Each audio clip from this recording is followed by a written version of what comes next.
good, everyone? Welcome back to Nepharrix Plays Nier Replicant, episode 59. Clock on sounds from the deep within the bowels. Before I get started, make sure to like, comment, subscribe down below. Thick metal shutters drown down, sealing out the room with a series of dull metal thuds. About the experiment, number 6 is out of control. Everyone get out of here now. Get out of here. The researcher's words are abruptly cut off as a massive hand materializes out of the gloom and lifts him into the air.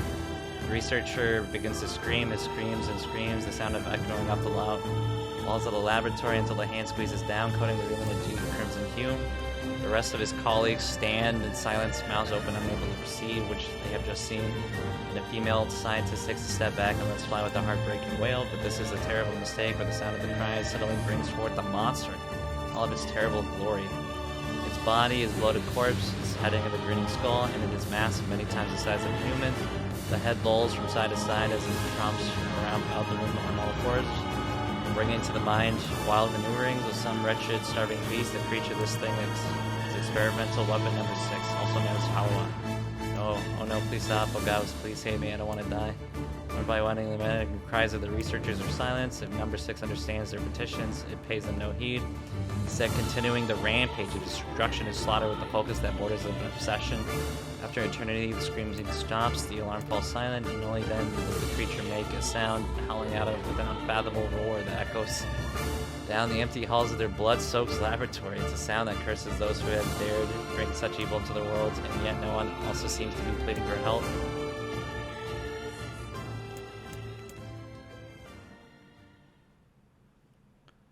So number 6, the sister. 2 steps of footsteps echo in the otherwise silent corridor. The first level of the laboratory, one set belongs to a young boy, his eyes blindfolded, his hands restrained. The other belongs to a severe man in a long white coat. The man drags the boy along by the means of a long chain attached to the shackles of his wrist. Rubble is scattered here and then across the floor of a corridor, making the journey an exceedingly difficult one for the boy who cannot see. Excuse me, could you please walk a bit slower, sir? I'm not used to being blindfolded, and rather than stopping, the man only increases his pace, causing the boy to stumble in an attempt to keep up. This humiliation proves too much, and the boy finds himself unable to arrest his fall. Without the ability to brace himself, he topples to the floor, smashing his head on a pile of debris and causing a trickle of blood to worm its way down his pale, frightened face. Agonized by the pain, the boy inadvertently opens his eyes, causing the falling drops of blood to emit a strange cackling. "Close your damn eye," roars the man. "Yes, sir," stammers the boy as he slams his eyelids shut. He didn't realize the blindfold had slipped off during the fall, but now he keeps his eyes squeezed shut so tightly that sparkles appear against the black of this boy's Emil, also known as number 7, is a magical weapon whose eyes are capable of turning to stone anything that falls under his gaze. "Don't look at me," barks the man. "Never look at me." "I'm sorry, sir, I'm looking at the ground now, so if you just hand me the blindfold." Instead of waiting him, the man extends one foot and presses Emil's face to the floor with the heavy black foot. "Sir, stop, you're hurting me. I told you to keep your eyes and mouth shut, so do it." The man knows this weapon could wipe him out with a single glance, and yet subduing him is the only way to give him a sense of relief. After making certain the boy is sufficiently cowed, the man leans down, retrieves the blindfolded, and knots it tightly around the boy's quivering head. "Right then, on your feet, let's move." Emil staggers to his feet, trying to ignore the red liquid oozing down his face. The blood doesn't matter, the pain doesn't matter. All that matters is finishing the job they had set out for him to do. The second level of the laboratory is even worse shaped than the first. The visions are littered with rubble and rock, making the thought of a decent foothold laughable. When the man's eyes linger on a section of rubble stained with deep red, he has a sudden image of warm, gooey brownies slathered in the strawberry sauce. His stomach lurches at the thought, but when he attempts to avert his eyes, they land on the remains of a human being being rendered into what can only be described as paste. The man blinks, his mind goes strangely blank before attempting to determine exactly how many humans had to be sacrificed to create the scattered piles of flesh around him. After a moment, his thoughts simply cease together as his mind realizes folly. You can go into the rest of your way on. I mean, what does it matter? You're not even human, you're a monster. With this, the man spins around, dashes around the hall. A helpless Emil simply listens as the footsteps of his erst captor had faded into the distance. Emil finds himself alone in the room with the stench of death and blood. For a moment, he considers opening his eyes, but the thought of the horrors that await them quickly smashed this plan. Instead, he stands still and listens intently. Eventually, a far-off sound reaches his ears. "That's the howl I heard before." Emil resumes walking, using the sound of the distant voice to guide him. almost if it was calling him home. By the time Emil reaches the 3rd level, he is moving on. His memory is such a sound. His hands and face are covered in fresh wounds from his numerous falls, but every time he thinks about giving up, his mind returns to his sister. We studied together, we ate cookies together, we cried together, we laughed together, and sometimes I was the only one who got yelled at. That's why I was never lonely. Our being together allowed me to stay strong. For Emil, his sister was all they had to live for. So holding that feeling close to his chest, he presses on one slow. Finally, Emil finds himself drawing close to a certain experimental chamber in the deepest part of the laboratory. The howl is very close now, and he touches the switch that controls the door. He thinks about his mission. Number 6 is the ultimate weapon. She is his sister, and he must turn her to stone. The door slowly opens, revealing the massive interior of the experimentation chamber. After a few steps, Emil removes his blindfold and slowly opens his eyes. His sister lurks before him, but she looks like nothing like the girl he once knew. Instead, he sees a savage beast crawling on all fours through the shutter of the researchers. After the thing that had been his sister drops and tilts its head in Emil's direction, he focuses his gaze on it. A series of soft crunching sound emerge from the creature at his magic. It does its terrible work. First the fingers, then the hands, arms, legs, head. What little color the beast once possessed faded to a dull ashen gray. And yet somehow it summons what strength remains and pulls itself towards one slow. Wailing, the massive monstrosity closes in. Is she worried about me, or is she coming to kill me? Emil feels prepared to accept either outcome. After all, this was his older sister, the person he loved more than anyone in the world. Halawa, I. The moment Emil speaks, number 6 comes to a sudden halt. Silence descends on the chamber as the siblings stare at each other. I'm sorry, Halawa, but everyone says you're too powerful. They say it's too dangerous unless I seal you away. I'm so sorry. As Emil watches her body to begin to stone once more, and number 6 simply waits in an utter silence. I'm sorry. The moment number 6's petrification is complete, her memories flood into Emil's mind. The two of them huddling together in the cold, all alone in the world with no one to protect them. All she wanted was to save her little brother. And yet it was that little brother who instead saved her. The moment the petrification is complete, Emil sinks to his knees.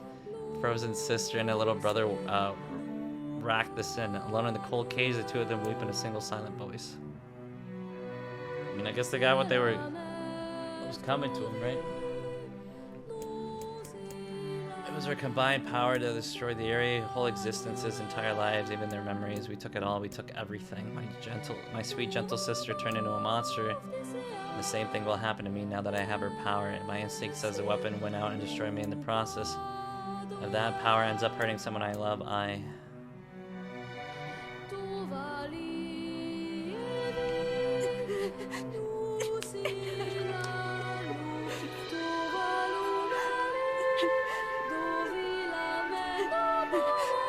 What have I done? I killed innocent people. I killed them all. But you saved us. If it wasn't for you, we'd all be dead. We owe you.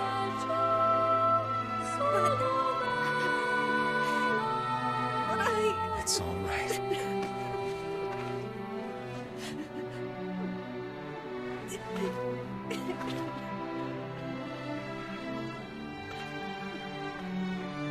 Really? Don't look back. well, at least we got Kaine's bully. As messed up as that is.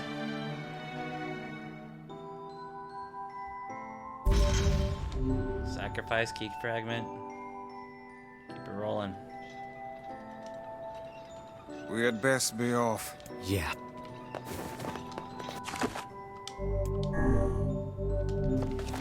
Alright, let's keep it going.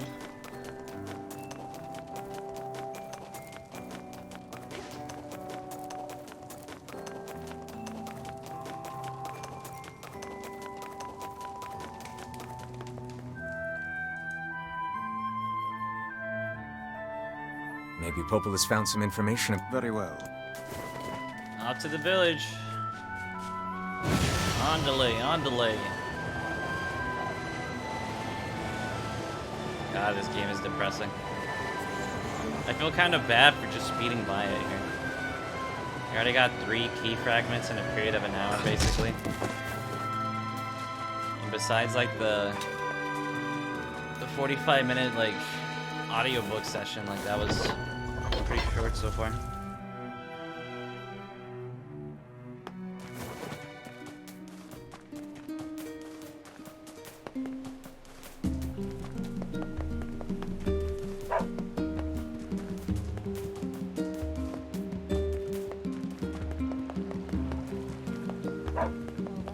I'm kind of curious about the weapons real quick. So if I can get that, then that's pretty much all of it. Well, Or no items you can buy. what?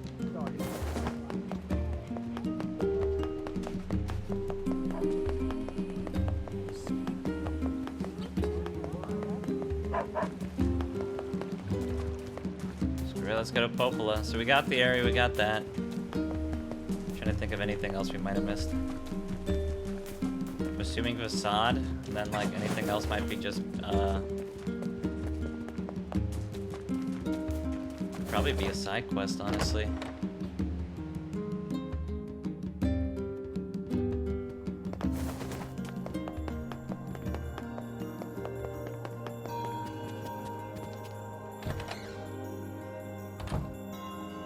Hey, Popola. Ah, Have you learned anything more about the Shadow Lord's key? I'm sorry, but it's going to take... I see. Well, can I take something off your plate in the meantime? Oh, how about this? Well, he's been skipping out on work lately. Can I ask you to go to see... Sure thing. To seafront. Oh yeah, that. I forgot the progression of this. Forgot then it was facade and the rest of it. Royal Cerberus and then This feels alarmingly familiar. everything else. I'm sure that couple is merely having another one of their inane spats. Let us do our utmost not to get dragged Huh? into it this time. Not exactly. Why am I the only No, like I did. I got 3 of them. I need facade and then what was the other one? Oh, I guess Loyal Cerberus, and then I'm done.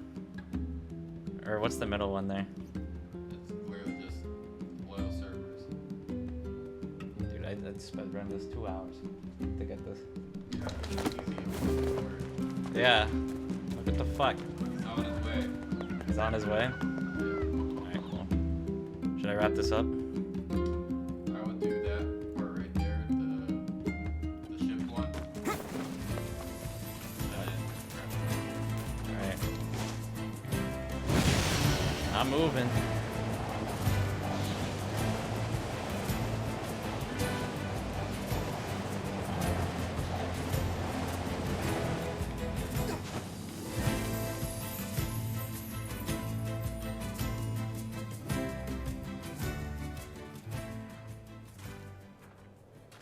Yeesh. I don't think I've ever seen fog this thick before. Huh? Oh,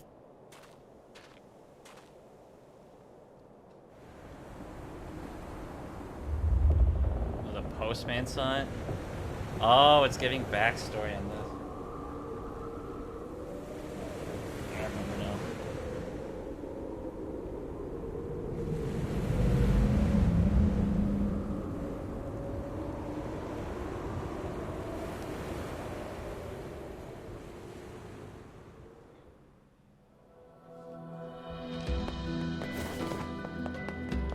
Alright, so the postman is slacking. What is this?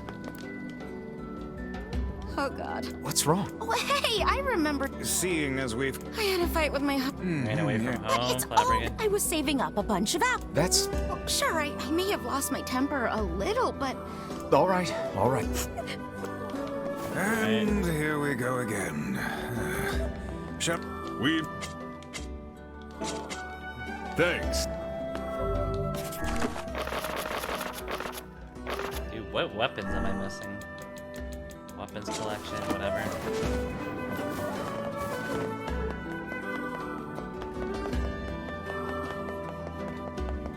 Okay.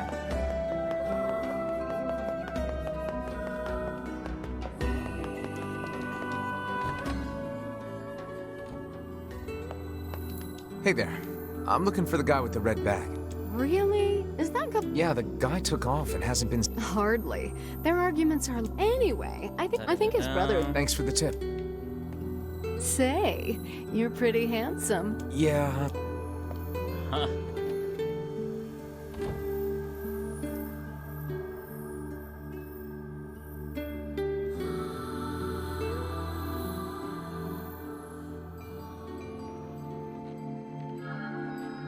Oh, the postman went wandering in there. Hard to believe a ship of this size managed to run aground.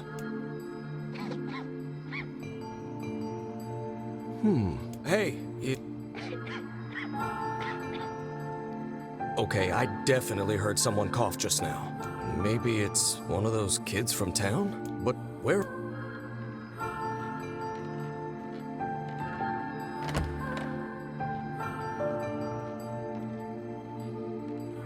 There you are.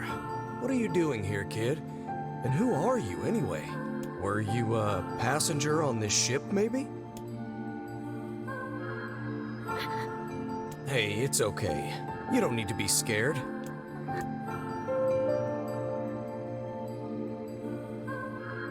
And then she goes and massacres everybody. Jesus Christ. To think that couple's petty squabbles have become something of an attraction for the locals.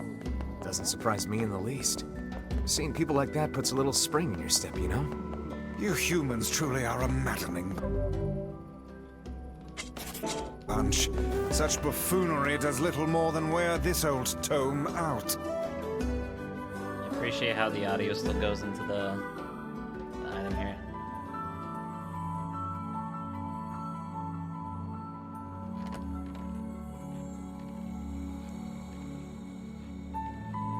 Hey there. How you feeling? Well, your cough seems better at least. Check it out. I brought you some bread today.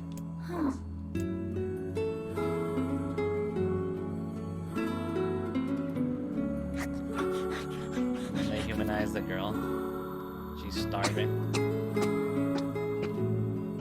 Oh, easy there. Jeez, you must have been starving. Well, look, no one's gonna take this from you, so just take it easy so you don't choke on it, okay?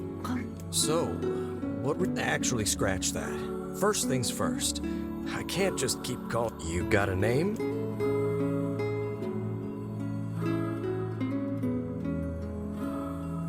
Well, this is going nowhere fast. Let's see. Louise. Yeah, what about Louise? I mean, it just sort of popped into my head, but what do you think?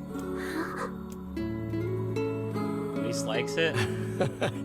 Well, it's nice to meet you, Louise. Well, human kindness can go a long way. God, dude. Bananas.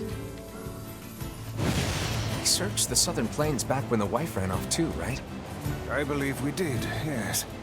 A lot's changed since then. So it's kind of nice when we find something that hasn't.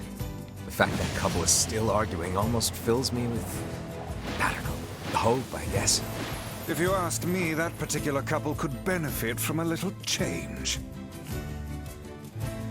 It fills you with hope and then they die off. Pretty brutal. Oh, hey. You're related to the ferryman who carries a... Yeah, he's my little bro. A shame. Have you any idea? Not a clue. Like, Oh, that's oh, but the last time I did see him, he said something about using his ferry. I guess we could ask the... Just once I would enjoy... Alright, back to the postman.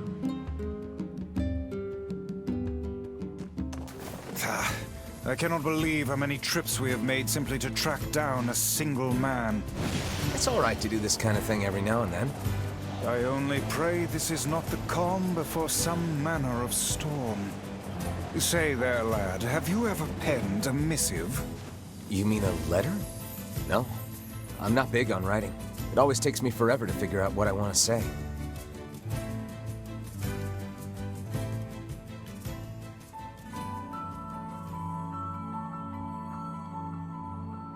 Ah, this is how they filled it in. Hey there, Louise. Say, where'd you get that red bag? Found it on the ship, did you? You kids are so darn curious about everything. Anywho, it's good to see you. Afraid I don't have any bread today, but I did bring you something. Here, it's a ribbon. Let me tie it in your hair for you.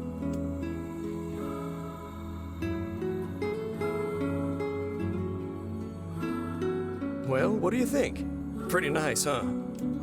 Huh. What's that on the floor?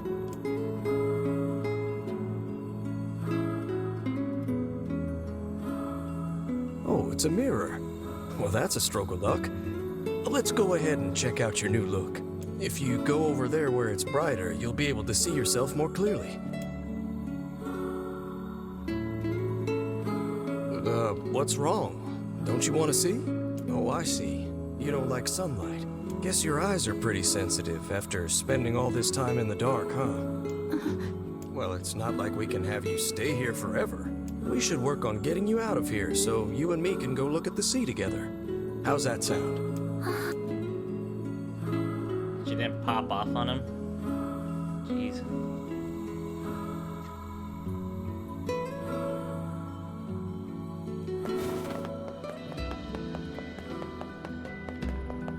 Let's run it. Okay. Where did that enormous ship even come from?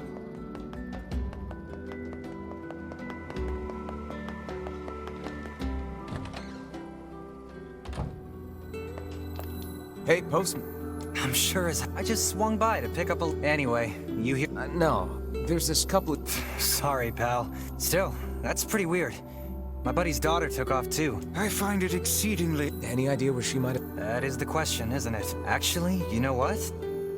Not often something like that comes around. Alright, to the shipwreck. Hope you guys don't mind me skipping it. I kind of just like seeing the random cutscenes.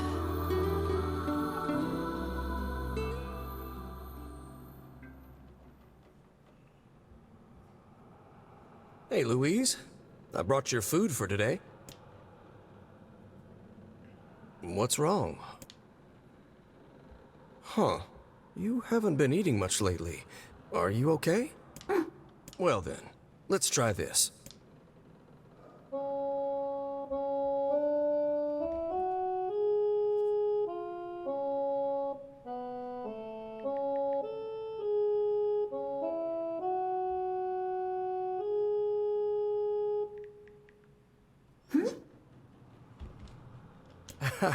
Yeah, sorry about that. It's called a song. Humming a jaunty tune is the best thing for putting a spring in your step. Songs are like a little bit of wisdom that makes the tough times easier. I love them personally. I mean, not that I'm any good at singing.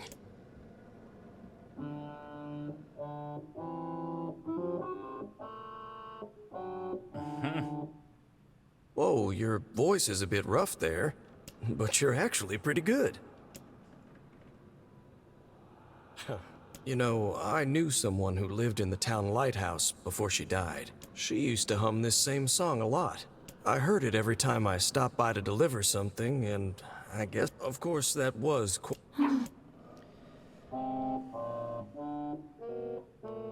Hey, are you trying to cheer me up? You are a kind soul, Louise.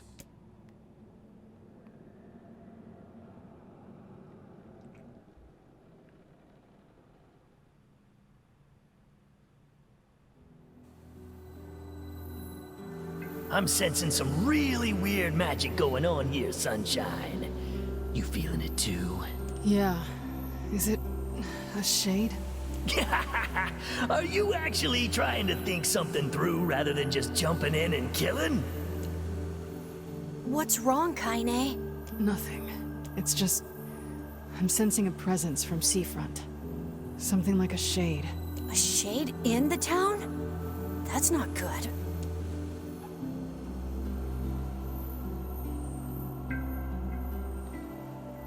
She already knew.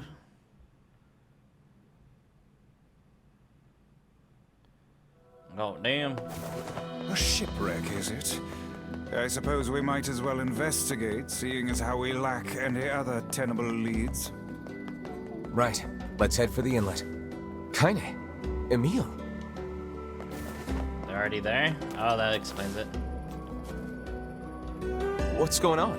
I haven't seen you two come into Seafront in, well, ever, I guess. Sorry for the surprise. Kaine said she sensed something strange in the area. Maybe. There's... What an incredibly specific piece of information the hussy has graced.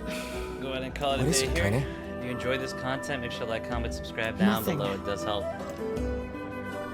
So it looks like it's time to record this podcast, so very exciting.